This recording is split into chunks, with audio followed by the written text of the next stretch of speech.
Hi guys, welcome to my channel Lush Gardener. I hope you guys are fine and are safe. So the actual name is not trailing jade, but ideally it is named as trailing jade because of the shape of the leaves.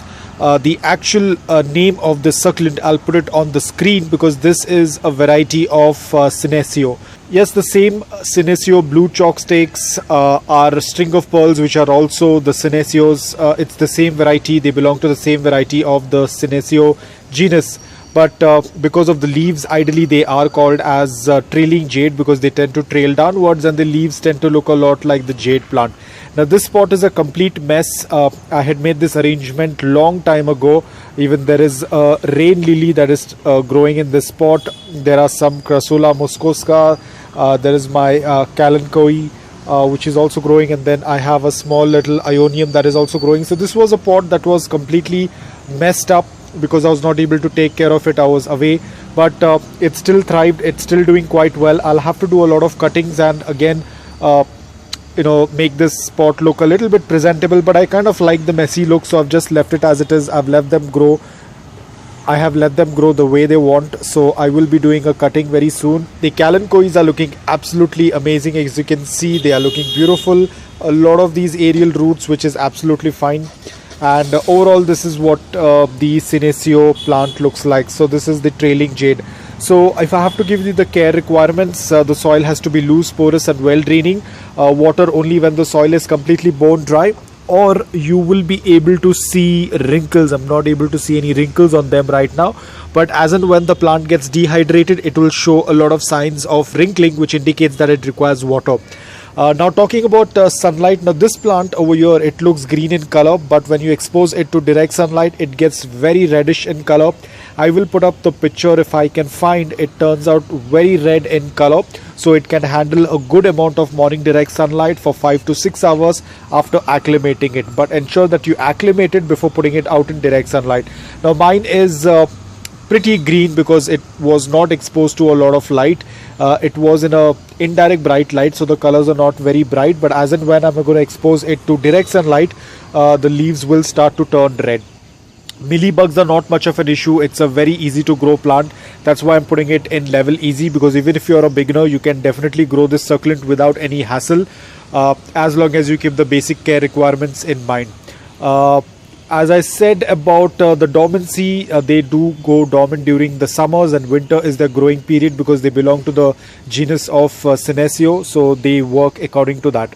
I will show you another pot as well. Now here is a small pot. I had done this arrangement some time back. These were all cuttings from the main plant, and you can see they're doing quite well. And this is what I was talking about. You can see those red leaves. They become even more bright red because partially this was getting good amount of morning sunlight, but this portion was getting less light, so you can see they are more green as compared to these leaves. They're starting to show the sign of the stress. They turned red in color, and this is what I was talking about. If the water is less, then there will be wrinkles like this, which indicates that the plant requires water.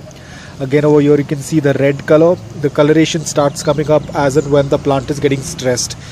This is how the new growth looks like. You can see the new growth, and if you want to propagate it, it's pretty simple. You can do a stem cutting. They would have a lot of aerial roots. It's not visible on these are the aerial roots, so you can just cut them beneath that and put it into the soil and it will start to grow. Leaf propagation, I haven't tried leaf propagation because I felt that the stem cuttings are much more easy, so I would say go for the stem cutting. They are much easy and faster compared to the leaf propagation, or you can separate the offsets once they reach a decent size. But I would say go with the stem cutting. That is going to be much faster. The plant will grow much faster compared to the leaf propagation. So you can see this is all the new growth that is coming up. It's an extremely beautiful succulent. Now it was stretched earlier, that's why you can see there's a lot of gap. But now when it is getting a good amount of light, you can see that the new growth is very compact. You can see here as well, it's very compact. So this is how it tends to become compact when it gets a good amount of light. Even over here, the older one as well, this was completely stretched, and then when it started getting light, it started to turn compact. So it's a very easy to grow plant. If you are a beginner, if you're just starting off with succulents, I would advise you can go with this collection. It works out really well as a trailing plant. You can put it in a hanging planter. It's not very fussy about pot size. You can go for any pot size as long as it's within 5 inches or 4 inches. Don't go with a very large pot, but if you're going for an arrangement like this, then a 4-inch pot will work out really well. So if you're going with only one cutting, then I would say that you can go with a smaller pot which has around 10 centimeters of depth. That would work out really well. So all of these are doing extremely well. It's very easy. As you can see, I've just not been taking good care of it, but still it's thriving. So it does not require a lot of care. You can use it in your balcony, you can use it at your windowsill, wherein it gets a good amount of indirect bright light. I hope guys this video was helpful to you. If it was, please hit the like button. If you're new to my channel, please consider subscribing to it. Until then, take care, stay safe and keep propagating.